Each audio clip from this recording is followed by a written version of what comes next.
En 1995, le monde étonné découvrait les images incroyables d'une autopsie pratiquée sur un extraterrestre, soi-disant capturé après le crash de Roswell en 1947. Il s'agissait du dernier et du plus spectaculaire rebondissement de l'affaire ufologique la plus célèbre du siècle. Une affaire qui continue à nous questionner plus de 50 ans après les faits. Un véritable mythe moderne.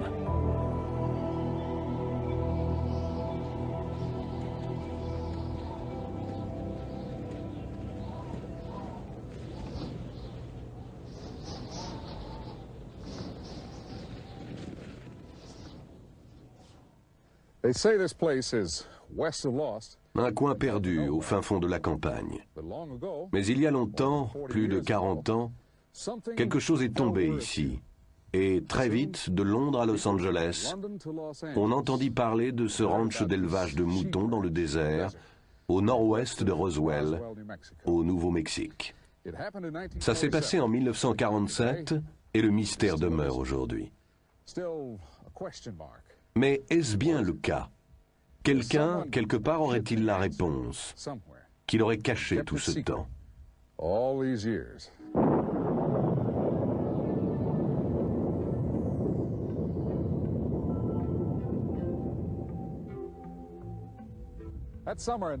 Cet été 1947, on se relevait de la guerre la plus terrible de l'histoire. Pourtant, pour les Américains du moins, c'était le retour à la normale. Normale, un mot très intéressant.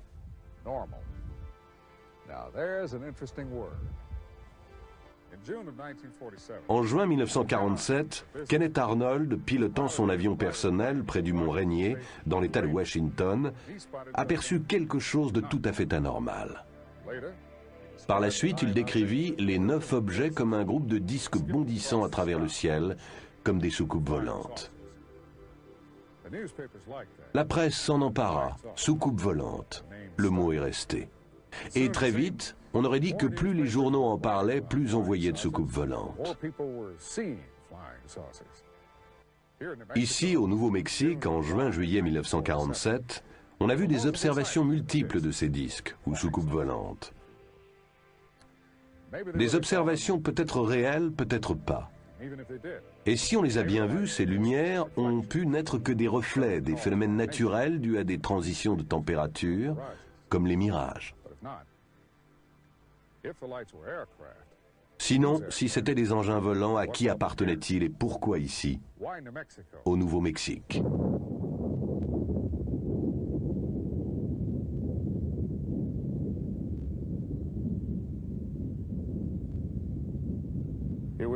L'événement fut un désastre pour la Terre entière.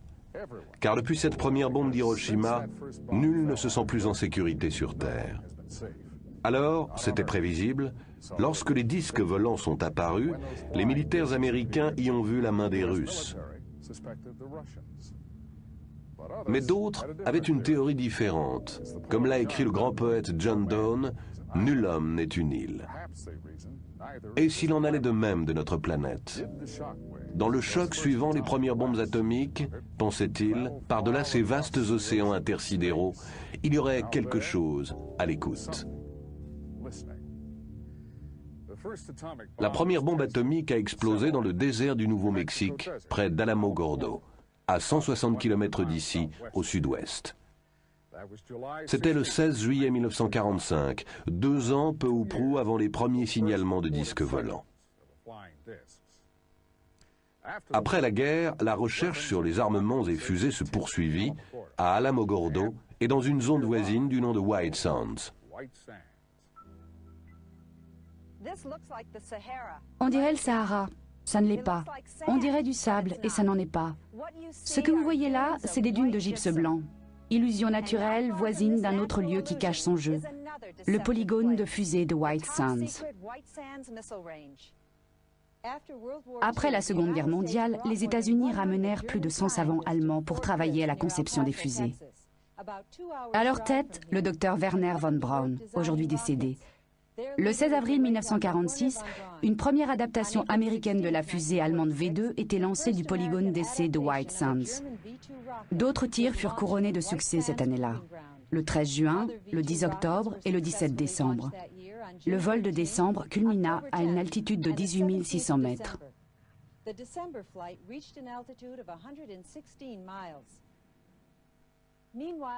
Au même moment, la seule force de frappe à capacité nucléaire au monde était en état d'alerte permanente. Doté de 15 armes atomiques, c'était le 509e groupe de bombardement de la force aérienne de l'armée. Regardez la carte. Vous voyez 3 sites formant un triangle. En bas à gauche, le polygone d'essai. En bas à droite, l'aérodrome de l'armée à Roswell, base du 509e groupe et de son arsenal nucléaire. Et au sommet, le site du crash mystérieux du 2 juillet 1947.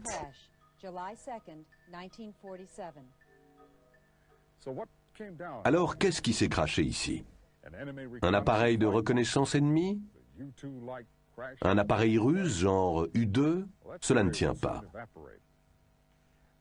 Les forces aériennes de l'armée et le Pentagone sont vite intervenus pour présenter une autre version, on le sait. Mais des indications emportent la conviction. La version officielle était fausse. Là, dans ces larges espaces, dans le haut désert du comté de Lincoln, le ciel semble aussi vaste que le territoire où souffle le vent, où les moutons paissent. Et le temps semble s'armer de patience, comme l'œil du vieil Indien. Un rancher du nom de Mac Brazel s'était installé ici. Le 3 juillet au matin, il fit la découverte. Dispersé sur une aire d'1 kilomètre de long environ, sur quelques 80 mètres de large, un bric-à-brac de débris de choses. Il y en était tombé partout, dans le sable humide, dans les rigoles emplies d'eau de pluie. La nuit d'avant, un violent orage s'était abattu sur le désert. Mais Mac Brazel s'est souvenu d'un coup de tonnerre plus fort que les autres, presque trop fort pour que ça soit du tonnerre. Et là, avec ces débris jonchant le sol, il s'est demandé, le tonnerre ou une explosion? Il y avait des pièces métalliques et d'autres matériaux légers comme du papier d'alu, des fibres comme de la ficelle, et de minces tiges à l'allure de poutrelles et portant des marques qui lui faisaient penser aux symboles que les Indiens marquent dans l'argile. D'autres, les voyant par la suite, les ont comparés à des hiéroglyphes égyptiens. Mac se rappelle que les débris étaient si drus que les moutons ne voulaient pas passer par le champ. Il a dû leur faire contourner, alors que le point d'eau est à plus d'1,5 kilomètre. Il ramassa quelques pièces et les porta à ses voisins les plus proches, Floyd et Loretta Proctor. Il nous a décrit les pièces. Nous, on lui a conseillé d'aller à Roswell pour le signaler. Vous savez, il y avait une récompense pour les ovnis. À l'époque, on disait soucoupe volante. Ce soir-là, après sa visite chez les Proctor, Mac est retourné au champ de débris. D'après son fils Bill, Mac en rapporta une grosse pièce qu'il mit à l'abri dans cette grange, toujours debout 50 ans plus tard, à 5 kilomètres au nord du lieu du crash. C'est l'origine des histoires prétendant qu'un rancher aurait trouvé une soucoupe volante et l'aurait planquée dans sa grange. Mac avait encore de l'ouvrage. Les 2 jours suivants, les 4 et 5 juillet, il s'occupa de ses moutons. Puis, le 6 juillet, une fois ses tâches courantes réglées, il prit sa buick et partit pour Roswell. Mac se rend d'abord au bureau du shérif. Alors les choses se précipitent. Le shérif George Wilcox envoie 2 de ses adjoints au ranch et appelle le 509e groupe de bombardement à l'aérodrome de l'armée à Roswell. Presque aussitôt, l'officier de renseignement aérien du 509e groupe, le major Jesse Marcel, arrive au bureau du shérif. Il est escorté d'un agent du contre-espionnage en civil. Le major Marcel appelle l'officier commandant le 509e groupe, le colonel William Blanchard. Le colonel donne alors l'ordre au major Marcel, ainsi qu'à l'agent du contre-espionnage, de se rendre au ranch en compagnie de Brazel pour mener leur enquête. À l'époque, la route n'était pas en meilleur état qu'aujourd'hui. Il faisait nuit quand ils sont arrivés. Entre-temps, les 2 adjoints du shérif étaient revenus à Roswell avec leur propre version. Ils n'avaient pas pu trouver le champ de débris à les entendre. En revanche, ils avaient découvert ceci, un cercle de sable vitrifié dans un pâturage. Comme après un bombardement.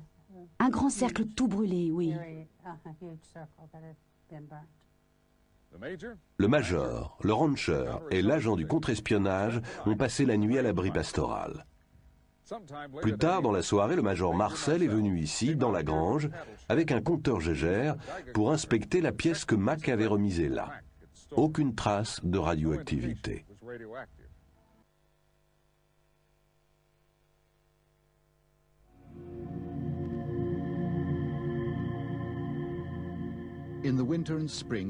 Au cours de l'hiver 1989 et du printemps 1990, des centaines de Belges et d'Allemands aperçoivent dans le ciel un objet triangulaire aux lumières aveuglantes. Cet ovni, qui stationne à basse altitude au-dessus des habitations, est signalé par des civils, des patrouilles de police et du personnel militaire. Puis, le 30 mars 1990, deux stations radars de l'OTAN basées à Semerzak et Glon visualisent sur leur écran un objet non identifié passant au sud de Bruxelles. Deux avions F-16 de la force aérienne belge sont immédiatement envoyés pour l'intercepter.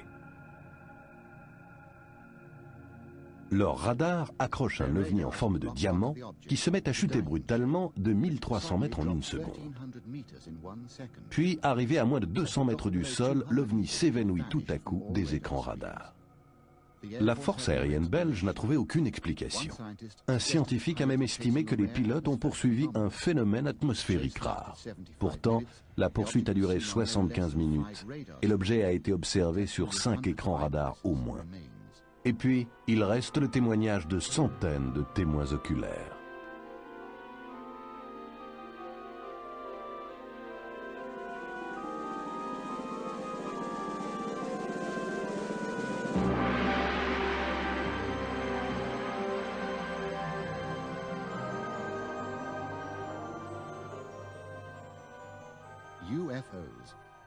Nous avons imaginé toutes les explications possibles au sujet des ovnis. Depuis les débuts de l'histoire, les observations d'ovnis se sont inscrites dans un spectre allant du sublime au manifestement absurde.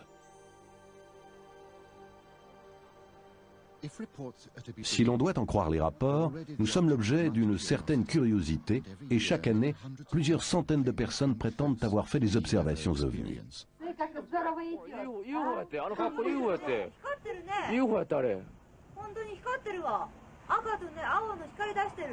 I mean, that could not be a weather balloon. That's impossible. Well, it's going up and then going over, reappearing, and it's sort of going in a sort of circle, isn't it? Tell you what, I'm pleased I got that on bloody film. Il existe un endroit où un ovni a semé la panique, c'est à Gulf Breeze, dans le nord de la Floride. Over those dunes, right there. Over the dunes. Oh my God. There she is. There she is, right there. Oh my God. Okay. Kind of way out. There's that boat just went by. Oh, Jesus, wouldn't you know it? Le promoteur immobilier Ed Walters filme cet ovni avec son caméscope en novembre 1993. Mais ce n'est que le dernier événement en date d'une série qui a bouleversé Gulf Breeze. En 1987, Ed Walters photographie déjà ces ovnis très nets avec un simple appareil Polaroid. Cet original très sombre est censé représenter un ovni stationnant au-dessus d'une route. Des spécialistes photos ont éclairci le cliché, ce qui a révélé plus de détails dans les couches d'émulsion. Pour de nombreux observateurs, ces photos prouvent au moins que les ovnis sont ici pour y rester. Et s'ils demeurent des sceptiques, une chose est sûre. Ces événements ont vraiment placé Gulf Breeze sous les projecteurs de l'actualité. Il y a tellement de centaines d'autres témoins locaux et des milliers d'autres témoins dans le monde entier qui n'ont peut-être pas été sous les feux des médias comme moi-même, peut-être parce qu'ils n'ont pas écrit de livre, ou pour d'autres raisons, que je ne crois pas qu'il s'agisse simplement de l'histoire d'Ed Walters. Je crois que l'histoire des ovnis existe en elle-même, et qu'il y a des milliers de gens qui sont sincères et disent qu'ils savent ce qu'ils ont vu. Avec une base navale au large, cette vaste étendue de ciel et d'eau est idéal pour les passionnés d'OVNI, déferlant jusqu'à Gulf Breeze et autour de Pensacola. What is that baby doing? I don't know. It may look like it's moving around, doesn't it? I see two of them. Moving to the west, slowly. Oh, whoa, whoa, whoa, whoa. What's going on up there? There's two of them. Who is that? Look, look, look, drop. Look, look, look, look.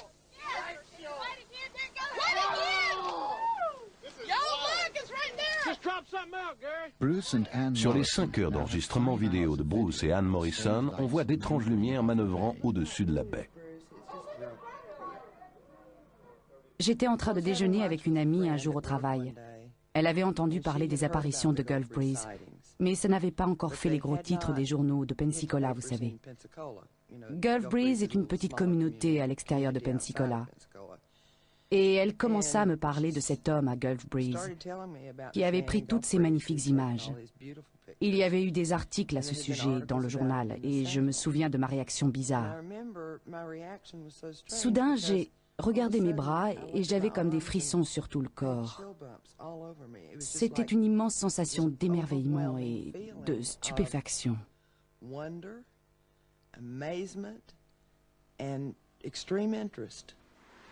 3 minutes, 29 seconds. Oh, it's white. It's turning white there. There's 3 of them. Yeah. Let's go white. Whoa, go, baby, go, Bubba. Come on over here and show us some more, Bubba. I can tell you right now. Je peux vous dire aujourd'hui que j'ai effectué des sorties avec des gens qui s'excitaient à la vue d'un avion. Il y avait un type qui se joignait parfois à notre groupe et pour qui tout avion qui passait était un ovni. Et il devenait dingue et furieux si vous le regardiez, si vous lui disiez que c'était un avion. Je veux dire qu'il pouvait s'agir d'un 727 à 5000 pieds au-dessus de votre tête. Et ça prétend à atterrir sur l'aéroport de Pensacola. Mais ce type l'aurait vu et aurait dit que c'était un ovni. Et c'est son droit. Mais moi, je sais ce que j'ai vu. Et c'est sur ma pellicule. Et si vous voulez le croire, c'est bien. Et si vous ne voulez pas y croire, c'est bien aussi. And if you want to believe it, fine. If you don't want to believe it, that's fine also. Oh! Whoa, whoa, whoa! Oh, it's kind of green. Got a green halo around it, doesn't it? Did y'all see green around it? Yeah. All right. Les clichés d'Ed Walters semblant trop beaux pour être vrais, celui-ci devient tout naturellement la cible des démystificateurs. Well, it's really kind of shocking. Eh bien, c'est vraiment révoltant. Je suis un type normal qui construit des maisons. Je suis un ouvrier, et voir quelque chose d'aussi extraordinaire, le raconter et se faire démolir, c'est vraiment scandaleux. On ne s'attend pas à ce genre de réaction. On s'attend à ce que les gens vous disent « c'est extraordinaire » plutôt que « t'es cinglé ». Over the dunes. Oh my God. There she is. There she is, right there. Oh my God. I would like for somebody. J'aimerais que quelqu'un du complexe militaro-industriel appartenant aux gouvernements mondiaux, j'aimerais que quelqu'un se déplace et dise « Ne vous inquiétez pas de ce que c'est, voilà la réponse, dormez tranquille ». Mais personne ne fait ça. Ils ne savent rien, j'imagine. Je pense qu'ils cherchent tout comme nous. Je crois que lorsqu'il y a une panique due aux ovnis, alors les militaires et les gouvernements du monde s'y intéressent en coulisses.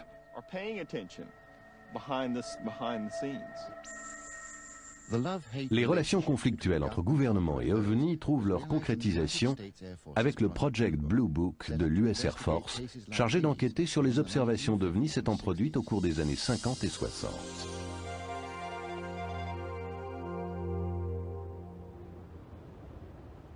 Le laboratoire de propulsion par réaction affirme qu'il s'agit d'un avion léger, mais Lee Hansen, le photographe, certifie que ce n'est pas le cas.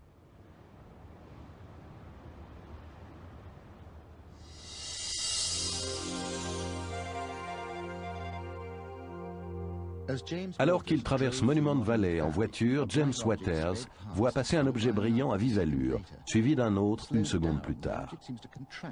Il ralentit.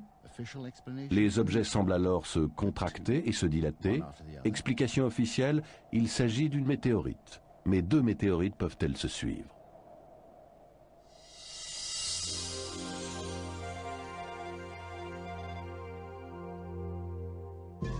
2 autres films d'OVNI ont été étudiés dans le cadre du Project Blue Book.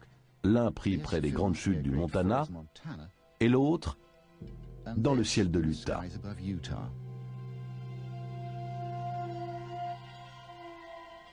Allen Hynek, astrophysicien, choisi comme expert au sein du Project Blue Book, est d'abord sceptique. Mais après avoir analysé ces films, il change d'avis. La pellicule de l'Utah avait déjà été soumise à quelques milliers d'heures d'analyse humaine par le laboratoire d'analyse photographique de la marine.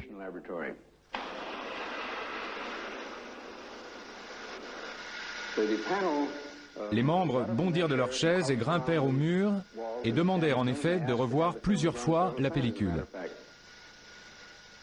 Or, la marine, sur la base de leur analyse détaillée des pellicules,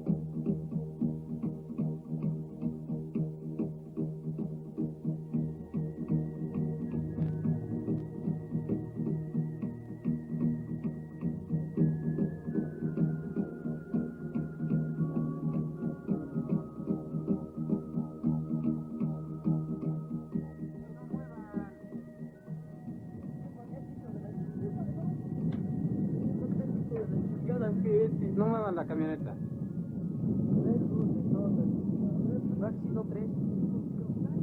Se viene hacia acá, güey. ¡Ay, güey! Se viene para acá. Cállense, no muevan.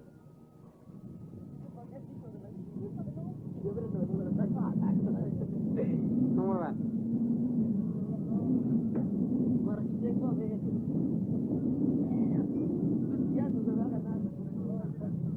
No lo veo bien, así.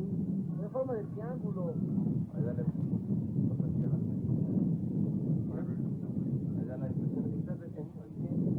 Está detenida la luz. Podemos ver.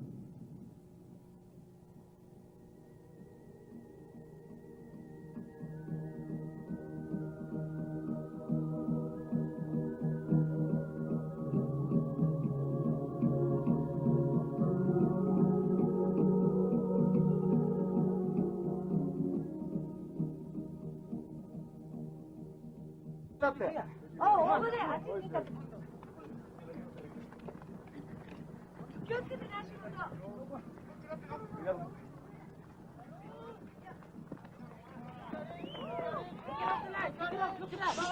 Look, mira. Aquí, ya. Así.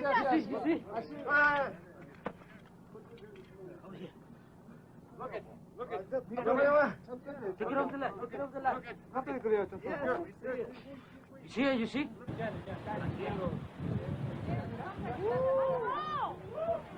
Mira tu avión.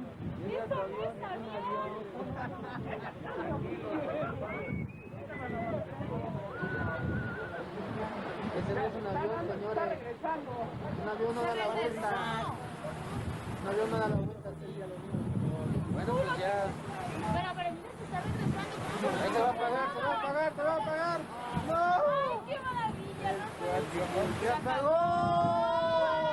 Lo tengo todavía. Todavía lo tengo. Se está regresando. Grábalo bien, súmete todo. Ciérrate todo a él. Ya lo perdí.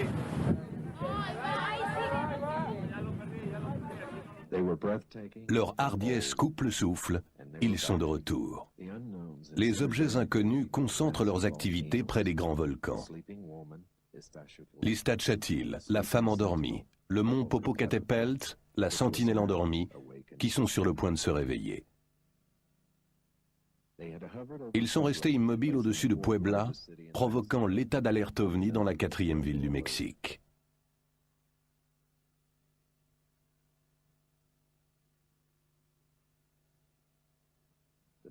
Le spectacle aérien qui a lieu chaque nuit se déplace vers le nord-ouest, au-dessus de la plus grande agglomération urbaine du monde, la ville de Mexico. Dans un petit village endormi, au nord de la ville de Mexico, les aboiements des chiens attirent l'attention d'un homme et de son fils, qui pénètrent dans la nuit pour voir de quoi il s'agit. Ils voient un engin stationnaire silencieux au-dessus des lumières de la rue. Ils braquent leur caméscope et font un zoom.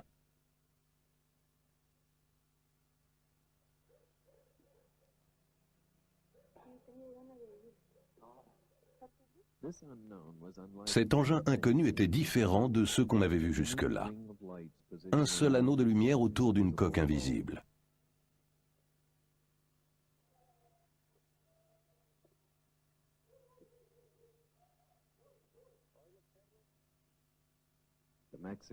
Les Mexicains commencent à prendre l'habitude de voir d'étranges objets au-dessus de leur ville. Comme cet engin bizarre pris en vidéo par Arturo Diez Solano à 10 heures, un jour du mois de mai 1992. Les deux images ont été projetées côte à côte sur un écran double pour pouvoir les comparer. S'agit-il d'images vidéo du même engin? Ou s'agit-il de deux objets similaires opérant dans la même zone? Chaque nouvelle séquence vidéo suscite plus de questions qu'elle n'apporte de réponses. Une fois encore, les objets inconnus attirent l'attention de la population de Mexico et des médias en intensifiant leur présence au-dessus de la ville de Mexico en juin 1992. Les observations enregistrées sur caméscope l'après-midi deviennent chose courante.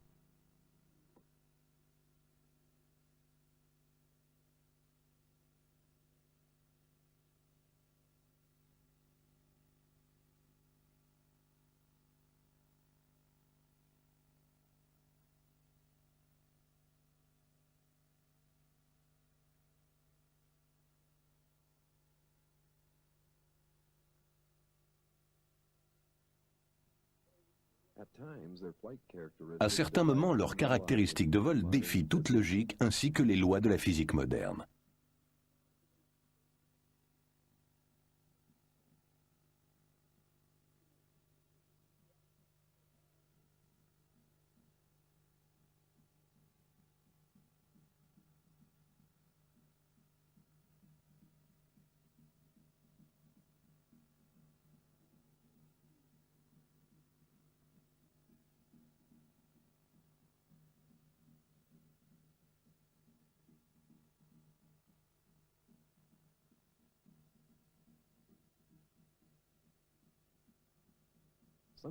Parfois, ils se promènent tranquillement le long des corridors aériens au-dessus de cette immense métropole, montrant leurs prouesses aériennes comme s'il s'agissait d'un jeu de cache-cache parmi les nuages.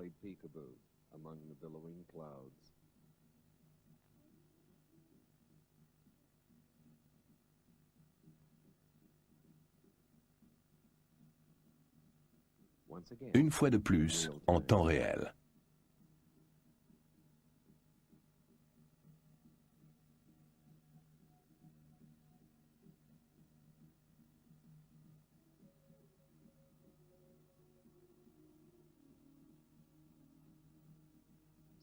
Parfois, ils descendent en rase-motte. On peut apercevoir le reflet du soleil de l'après-midi. C'est pourquoi les anciens Romains les appelaient les boucliers volants.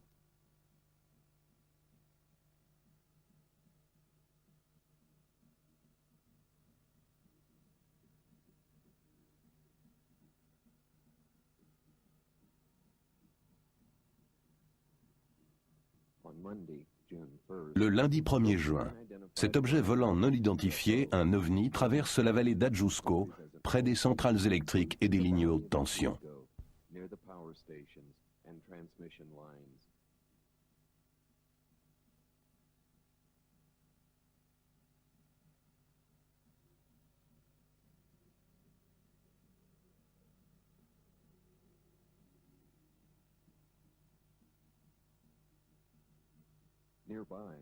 Non loin de là, un autre ovni passe en rase-motte au-dessus des toits du Barrio, faisant de ce jour une date historique en matière d'ovnis, avec 2 bandes vidéo et 5 photographies 35 mm prises par 4 personnes dans 4 endroits différents de ce vaste pays.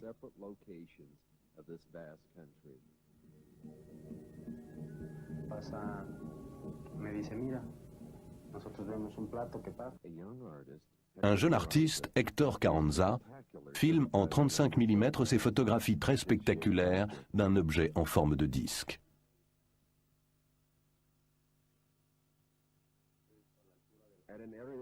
Dans une région connue sous le nom de Las Layas, près de la ville de Santiago, Tehuantepec, on est venu assister à une course automobile sur le circuit local.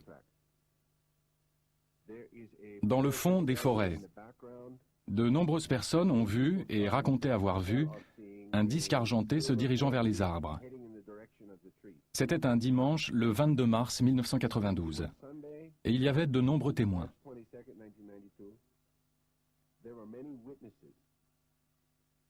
Il faisait chaud. Pas un nuage dans le ciel.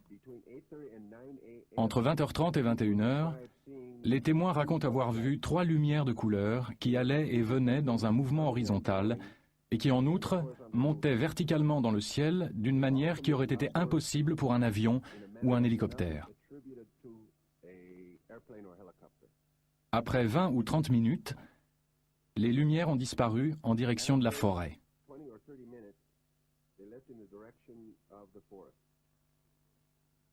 C'est ainsi que les ont décrites ceux qui regardaient à la jumelle, ce qui n'était pas mon cas.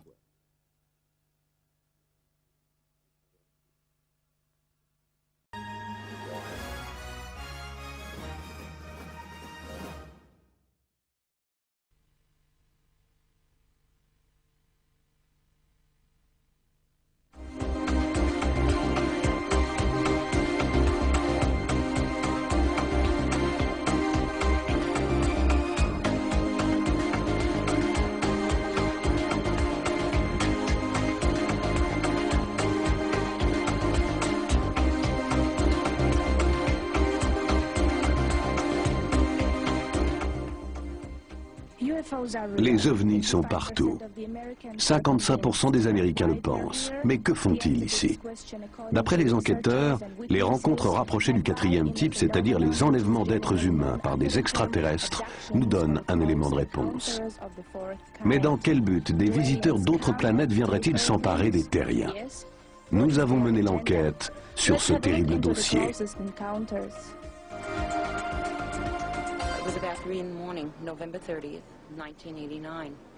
C'était le 3 novembre 1989. Il était 3 heures du matin. Mon mari dormait déjà. Alors je me suis mise au lit et en bonne chrétienne, j'ai dit une prière en pensée. C'est ce qui s'est passé. Comme d'habitude, pour me préparer à dormir, j'ai dit mes prières en pensée. Et j'ai senti une présence étrange dans la chambre.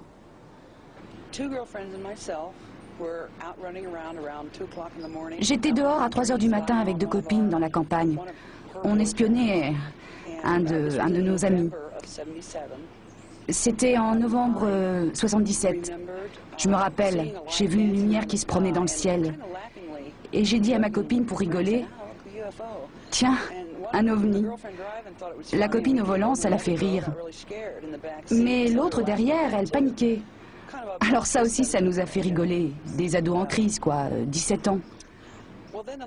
Alors la lumière a commencé à se rapprocher et ça nous a angoissés. Ça devenait de plus en plus étrange. On se sentait toutes drôles. Ma copine à l'arrière, ça l'a rendue complètement folle. Elle est tombée par terre et elle s'est mise à hurler. Et je me rappelle, la voiture qui ralentit. La copine qui conduisait a ralenti et on a baissé les vitres pour bien voir ce truc. Et puis ça s'est brouillé dans ma tête. Et je me rappelle seulement le moment où on s'est rendu compte qu'il était 4h, 4h30 du matin. La copine qui conduisait regarde sa montre et fait « Bon Dieu, 4h du matin, vous vous rendez compte? Comme le temps passe quand on s'amuse. » Une vraie dinde. Mais plus tard, je me suis mieux rappelé ce qui s'était passé cette nuit-là. On roulait avec cette lumière qu'on regardait. Et alors ce machin, ce gros engin tout noir se mit à descendre devant la voiture.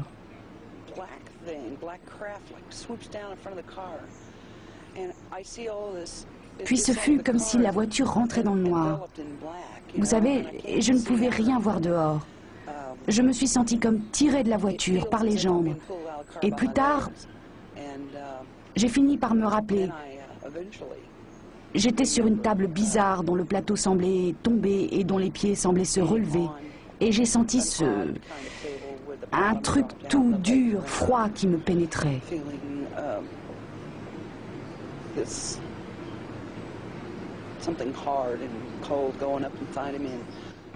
Je me réveille au milieu de la nuit, conscient tout d'un coup, parce que je sens quelque chose qui n'allait pas du tout. J'ouvre les yeux et je suis dans une petite pièce ronde. avec tous ces êtres bizarres autour de moi. L'un avec une grosse tête et de grands yeux noirs, et d'autres petits, bleus très vifs. Et je n'arrête pas de vouloir me réveiller. Je ne peux pas croire qu'ils existent réellement. Et comment j'ai fait pour arriver là? Comme un cauchemar dont je ne pourrais me réveiller. J'ai lutté comme ça quelques instants, puis, comme je ne me réveillais toujours pas, j'ai fini par me sentir bien éveillé. Je me suis mis à hurler. Là, vraiment, j'ai eu peur. Alors ils ont mis en marche un appareil avec une voix très rassurante, mais très électronique, qui répétait sans arrêt « Que pouvons-nous faire pour vous aider à ne pas crier ?» Tout d'abord, un enlèvement peut concerner une personne, ou deux, ou trois. Je connais des cas concernant 7 personnes à la fois. Mais on peut dire primo que les visites nocturnes, c'est très caractéristique. Par exemple, un homme et une femme qui dorment, l'homme se réveille. Il ne sait pas pourquoi, et il se rend compte qu'il est paralysé. Pas moyen de bouger. Complètement terrifié, il ne sait pas ce qui se passe, impossible d'alerter sa femme. Elle a l'air de ne se rendre compte de rien, de dormir à point fermé. Elle est déconnectée, c'est le terme. À un certain moment, il se rend compte qu'un ou plusieurs êtres sont dans la chambre, qu'ils s'approchent du lit ou se tiennent près de la fenêtre ou pas. Alors ils se sont décollés du lit, planés ou lévités vers la fenêtre en général. Si la fenêtre est fermée, il la traverse, escorté par ces petits êtres. Ce n'est pas un cas d'expérience, de perception extratemporelle. S'il peut voir son lit, c'est qu'il n'y est plus, il a quitté son lit.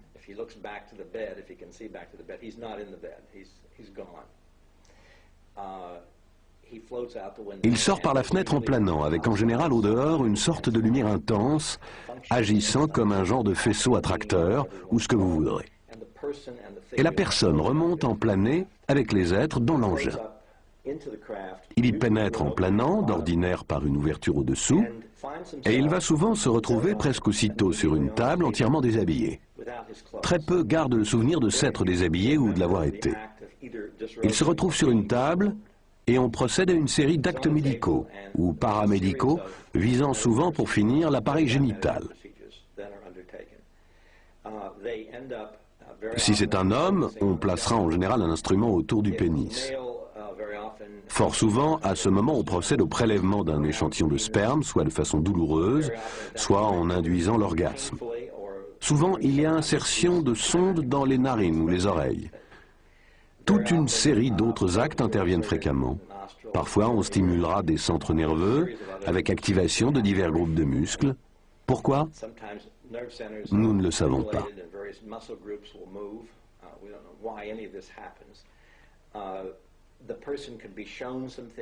Parfois, les aliens montrent quelque chose à leurs victimes. Il s'agit souvent d'un petit enfant ou d'un bébé. Mais alors, il s'agira de curieux rejetons hybrides. Puis, en fin de compte, l'individu va réintégrer son lit de la même façon qu'il l'a quitté. Souvent, il va choir d'une certaine hauteur, toujours sans déranger sa femme. Et il s'endort aussitôt. Le matin au réveil, il ne sait pas ce qui s'est passé. Un rêve?